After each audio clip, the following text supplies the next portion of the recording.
उनको पता ही नहीं लग रहा कि वो बैक स्टेज है, बोले जा रहे हैं। नशा ही कुछ ऐसा है। नशा है, नशा। जी भाई हेलो। गौरव। हाँ, ये एक सवाल था। जी जैसे भाई, एक सनातनी है मेरे हाँ, भाई। हाँ सनातनी। अब देखें, आपके साथ अगर मुझे उम्मीद है कि आपके साथ सिविलाइज डिस्कशन होगा। अभी ये जो आए थे, हम तो उनके साथ जी भी एक जी। अच्छी गुफ्तगू करना चाह रहे थे। मुझे उम्मीद है कि आप उनके इस रवैये से मुतासिर नहीं होंगे। नहीं, अभी वो तो समझने की बात है ना, पीने के बाद जी थोड़ा सेंसिटिव नहीं रहता है। जी तो वो समझने की बात है, आप तो समझदार बनते हो, ठीक है। जी। तो मेरा सवाल ये था कि जैसे कि इस्लाम वेरी स्पेसिफिकली ये बोलता है कि अल्लाह क्रिएशन से सेपरेट है, क्रिएशन से अलग है। पर मैंने वैसे कुरान पढ़ा नहीं है, पर बहुत जगह मैंने जब यूट्यूब वीडियोस देखता हूँ तो वहाँ पे बताया जाता है कि रेफरेंस दिया जाता है कि अल्लाह अल्लाह डिसअपॉइंट होता है, अल्लाह गुस्सा भी होता है। ओके। जो मुझे लगता है कि और बहुत कुछ है, मतलब दो एग्जांपल में आप समझ गए होंगे मैं क्या बोलना चाहता हूँ। तो अल्लाह कहीं ना कहीं वो ह्यूमन इमोशन डिस्प्ले कर रहा है। तो अब मेरा ये समझना है कि जब वो ह्यूमन इमोशन डिस्प्ले कर रहा है, तो आप कैसे बोल सकते हो कि वो क्रिएशन से कंप्लीटली डिफरेंट है या क्रिएशन से कंप्लीटली दूर है? ये सही। सवाल है मेरा। आपका सवाल बहुत अच्छा है और मुझे खुशी होगी कि मैं इंशाअल्लाह इसका जवाब दूं। आपने जो बात कही उसका असल मुद्दा यह है कि खुदा ह्यूमन इमोशंस डिस्प्ले करता है, तो फिर वो क्रिएशन से अलग कैसे है? वो भी फिर क्रिएशन ही का हिस्सा हुआ, क्योंकि क्रिएशन के अंदर इमोशंस होते हैं। देखें, ये बात जहन में रखनी चाहिए कि खुदा जब हमसे गुफ्तगू करता है तो ऑब्वियसली बात है कि वो हमसे उस जबान में गुफ्तगू करेगा जिस जबान को हम समझेंगे, जिस जबान से हम रिलेट करेंगे। इसको एक मिसाल से समझ लीजिए कि अगर आपका प्रोफेशन आईटी नहीं है और मैं आपको सी प्लस प्लस में या पाइथन में कोई चीज लिख कर दे दूं और आपने कभी आईटी कोर्स ना किया हो, तो ऑब्वियसली बात है कि आप उसको ना समझ पाएंगे। और अगर मेरे अलावा सी प्लस प्लस लैंग्वेज या जावा लैंग्वेज या पाइथन कोई ना जानता हो दुनिया में, तो फिर वो बात कभी कोई समझ ही नहीं पाएगा। खुदा हमसे गुफ्तगू करता है हमारी जबान में, लेकिन उस जबान का स्टैंडर्ड इतना आला होता है कि एक इंसान उस जबान के स्टैंडर्ड को पहुंच नहीं सकता। लेकिन अल्फाज वही होते हैं जो अल्फाज में और आप बोलते हैं, समझते हैं, जिसको हम रिलेट कर सकते हैं।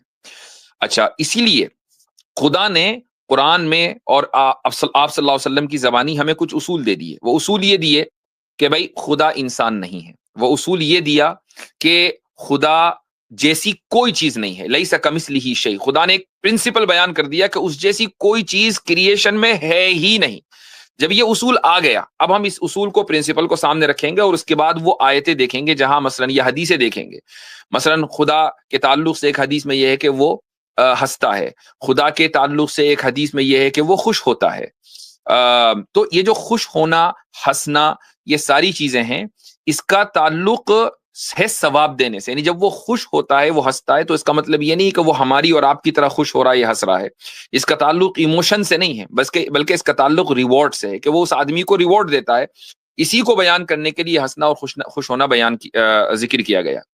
इसको एक और चीज से समझें। मसलन खुदा के लिए जब कोई इमोशन का लफ्ज इस्तेमाल होता है तो उसका जो रिजल्ट है वो मुराद होता है। हमारे लिए जब इमोशन का लफ्ज इस्तेमाल होता है तो उसका जो सोर्स है वो मुराद होता है। यानी मैं अगर ये कहूं कि मैं खुश हुआ या मैं हंसा, तो मेरे हंसने और खुश होने का जो सोर्स है वो मेरा दिल है। तो मेरे लिए और दिलों के अंदर इमोशंस होते हैं, तो मेरा वो जो अल्फाज हैं वो मेरे इमोशन को बयान करने के लिए आएंगे। लेकिन जब यही अल्फाज हम खुदा के लिए इस्तेमाल करते हैं तो वो अल्फाज उन मकसद को बयान करने के लिए आते हैं कि उसका मकसद क्या है। और उसका मकसद है सवाब देना, उसका मकसद है रिवॉर्ड करना। तो ये फर्क जहन में रखना चाहिए। जी जी, फॉलो अप क्वेश्चन अलाउड है? जी बिल्कुल, गो अहेड। अच्छा, ये आपने कहा कि रिवॉर्ड रिवॉर्ड देता है खुदा और पनिश भी करता है। Again, reward and punishment human intellect का ही काम है।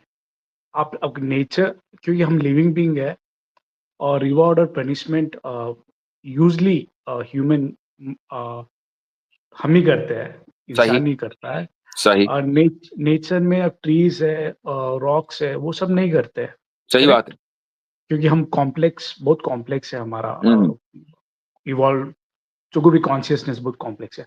तो अभी ये भी तो इसकी बेल्ट में आ गया, इसके कंडीशन में आ गया ना कि खुदा, अभी आप देखो ऐसा हुआ कि खुदा कुछ भी एक्ट करेगा या कुछ भी बोलेगा, वो ह्यूमन परसेप्शन के हिसाब से, या ह्यूमन क्या बोलते हैं उसको, वो मैं हम समझ गया आपकी बात। चले मैं थोड़ा सा हाँ हाँ आसान कर जी देता जी हूँ इसको। जी देखिए, रिवॉर्ड करना और पनिशमेंट देना, ह्यूमन इसको समझता जरूर है, लेकिन ये सिर्फ ह्यूमन की क्वालिटी हो और खुदा की क्वालिटी ना हो, ऐसा नहीं है। यानी रिवॉर्ड करना और पनिश करना ये इमोशन नहीं है, ये क्वालिटीज हैं। उसकी एक मिसाल आपको दे देता हूं, उससे इंशाल्लाह आप बेहतर तरीके से समझ सकेंगे। आप एक कोर्ट रूम में जज हैं और आपके सामने एक केस पेश आया, और इस केस में आपका कोई जानने वाला ही है जो डिफेंडेंट है, और तमाम के तमाम सबूत उस डिफेंडेंट के खिलाफ हैं।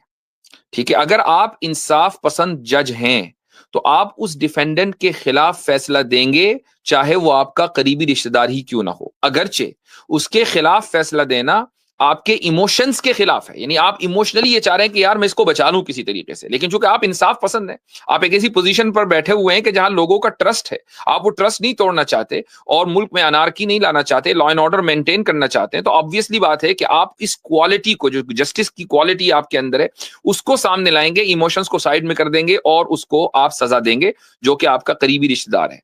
इससे पता ये चला कि इंसाफ या सजा देना या यानी रिवॉर्ड करना, ये क्वालिटीज हैं, ये इमोशंस नहीं है। अच्छा, इंसान के अंदर जो अच्छी क्वालिटीज हैं वो दरअसल रिफ्लेक्शन है खुदा की क्वालिटीज का। खुदा में कोई खराब क्वालिटी नहीं है, खुदा में जितनी भी क्वालिटीज है वो सारी की सारी अच्छी क्वालिटीज हैं। उसका कुछ रिफ्लेक्शन इंसान के अंदर भी आया। मसलन रहम करना, हम सारे के सारे रहम दिल होते हैं। आपको कभी किसी, आप मसलन कभी कुछ वीडियो देखते होंगे जिसमें किसी बच्चे के ऊपर जुल्म हो रहा है, किसी जानवर के ऊपर जुल्म हो रहा है, राइट? तो आदमी सोचता है यार इस बेजुबान जानवर को क्यों मार रहे हैं, इस बच्चे को क्यों मार रहे हैं। आपके दिल में रहम आ जाता है। ये जो रहम आया है एक अच्छी क्वालिटी है, क्योंकि इस रहम की वजह से ही तो ये सोसाइटी कायम है। अगर हम सारे के सारे जानवर बन जाएं और हमारे अंदर रहम ना हो तो हम एक दूसरे को नोच खाएं और कभी भी सोसाइटी बाकी न रह पाए। तो ये जो सोसाइटी बाकी है, ये इंसान के अंदर जो रहमदिली की क्वालिटी है उसकी वजह से बाकी है, और ये क्वालिटी रिफ्लेक्शन है खुदा की अंदर जो क्वालिटी है उसमें। वो खुदा में जो क्वालिटी है रहम की, वो इतनी ज्यादा है कि उसका थोड़ा सा हिस्सा इस इंसानियत को मिला है। तो ये इमोशन नहीं है, ये क्वालिटीज हैं। जी। तो आपने क्वालिटीज को अलग कर दिया इमोशन से, कोई बात जी नहीं। बिल्कुल। उसकी, और ये भी एक अहम पॉइंट है, अच्छा हुआ आपने बताया। इमोशंस में और क्वालिटीज में फर्क ये होता है कि आप इमोशंस के तहत रहते हैं, इमोशंस आपको कंट्रोल करते हैं, और एक वक्त में आप जिस इमोशन के तहत रहते हैं उसके ऑपोजिट इमोशन पर आप उस वक्त नहीं आ सकते। मिसाल के तौर पर सैडनेस एक इमोशन है और हैप्पीनेस दूसरा इमोशन है। आप एक ही वक्त पर 100% सैड हो और उसी वक्त में 100% हैप्पी हो, ये पॉसिबल नहीं है। आपको सैडनेस खत्म करके हैप्पी होना पड़ेगा या हैप्पीनेस खत्म करके सैड होना पड़ेगा, राइट? लेकिन क्वालिटीज में यह है कि आप एक ही वक्त में दो ऑपोजिट क्वालिटीज अपने अंदर रखते हैं और रख सकते हैं। वो कोई भी क्वालिटीज हो सकती है। मिसाल के तौर पर सजा देना और रिवॉर्ड करना, एक ही वक्त में एक इंसान भी, खुदा तो जाहिर सी बात है खुदा है, एक इंसान भी ये दो ऑपोजिट क्वालिटीज अपने अंदर रख सकता है। फिर तो वो जी, कॉन्ट्राडिक्शन हो गया ना मुफ्ती कैसे साहब। कॉन्ट्रडिक्शन हो गया? जैसे कि आपने बोला कि मैं लेट्स से कि एक बंदे को जस्ट भी कर रहा हूँ, उसको मैं रिवॉर्ड भी कर रहा हूँ, पनिश भी कर रहा हूँ नहीं, एक साइमल्टेनियसली। बंदे को नहीं, एक बंदे को नहीं। आप एक बंदे को पनिश कर रहे हैं और आप ही दूसरे बंदे को रिवॉर्ड कर रहे हैं। ये अगर आप रिवॉर्ड करना और पनिश करना दो क्वालिटीज हैं जो एट द सेम टाइम आपके अंदर हैं। लेकिन आप एक ही वक्त में आखिरी दर्जे के गम में भी हो और आखिरी दर्जे की खुशी में भी हो, ये पॉसिबल नहीं है। लेकिन आप एक ही वक्त में इंसाफ के आखिरी लेवल पर हो और इसी तरीके से आप पनिशमेंट भी आखिरी दर्जे की दें, ये पॉसिबल है। फिर भी मुझे कॉन्ट्राडिक्शन लग रहा है यहाँ पे। अगर आप जैसे कि आपने बोला जस्टिस की बात कही, हम्म, जस्टिस की बात, जस्टिस ऑलवेज कंटेक्चुअल है। जैसे कि एक बंदे ने एक खून किया या एक हम्म। बंदे ने एक चोरी की, तो कंटेक्स्ट रिलेटेड मैं उसको जस्टिस दूंगा। करेक्ट। आई डोंट नो आप क्या कहना चाह रहे हैं, आप बात मुकम्मल करें। हाँ हाँ। तो वो कॉन्टेक्स्टुअल है जस्टिस। वो कॉन्टेक्सचुअल है, तो वो डिपेंड करता है कि बंदे ने क्या किया, क्या नहीं किया है। हम्म। जो आप तो ये भी ह्यूमन लिमिटेशन में ही आ गया है। हाँ, तो हम ह्यूमन की बात कर रहे हैं, ह्यूमन के लिए तो लिमिटेशंस ही है ना। हमने ह्यूमन को कब अनलिमिटेड माना है? खुदा नहीं के तो फिर लिए आप इन्फिनिटी, खुदा के लिए अनलिमिटेड चीजें हैं, इंसान के लिए नहीं। इंसान के लिए तो लिमिटेशंस ही लिमिटेशंस है। तो ये तो वही, अगर मैं खुदा को समझने की करूँ, जैसे खुदा जस्ट है, तो कौन से कंटेक्स्ट में उसको समझूंगा? बिना कंटेक्स्ट तो मैं कुछ समझ भी नहीं पाऊंगा। ठीक है, अब मैं आपको एक मिसाल देता हूं। थोड़ी देर के लिए मान लें कि खुदा है, ठीक है। अगर खुदा है तो वो हमारे जैसा या हमसे कमतर होगा या हमसे बेहतर होगा? हमसे बेहतर होगा। हमसे बेहतर होना जरूरी है ना, वरना फिर खुदा ही क्यों? भाई अगर हम जैसा ही होना है तो फिर हम जैसे अपने किसी भाई बंधु माँ बाप को, उन्हीं को मान ले खुदा। क्या जरूरी है कि हम ऐसे खुदा को माने जो हम जैसा ही है? हाँ, ठीक है, लेकिन तो ये वो तो हमसे, मैंने अजम्पशन लिया, और अजम्पशन के बेसिस के ऊपर ये भी मैं अज्यूम कर रहा हूँ कि वो हमसे अच्छा रहेगा, तो दोनों राइट। अजम्पशन अगर है मेरे। आपने पहला असम्पशन कर लिया तो दूसरा नेसेसरी है।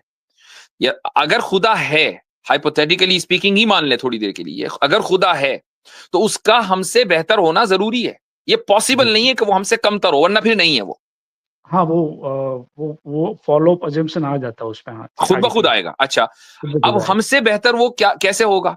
जो अच्छी क्वालिटीज हमारे अंदर हैं, जितनी भी अच्छी क्वालिटीज हैं, वो जस्टिस है, वो काइंडनेस है, वो सारी की सारी अच्छी क्वालिटीज हैं, ये सब की सब उसमें एक हाईएस्ट पॉसिबल लेवल के ऊपर हो। अगर वो हमारे जैसे लेवल के ऊपर है तो फिर वो हमसे बेहतर नहीं, वो हम जैसा ही है। अगर वो हमसे कम लेवल के ऊपर है तो फिर वो हमसे बदतर है। लेकिन वो सारी की सारी क्वालिटीज अगर हमारे अंदर पाई जाती हैं, अच्छी क्वालिटीज, तो उस खुदा के अंदर हाईएस्ट लेवल के ऊपर पाया जाना जरूरी है, तभी वो हमसे बेहतर होगा, वरना क्या चीज उसको हमसे बेहतर बनाएगी?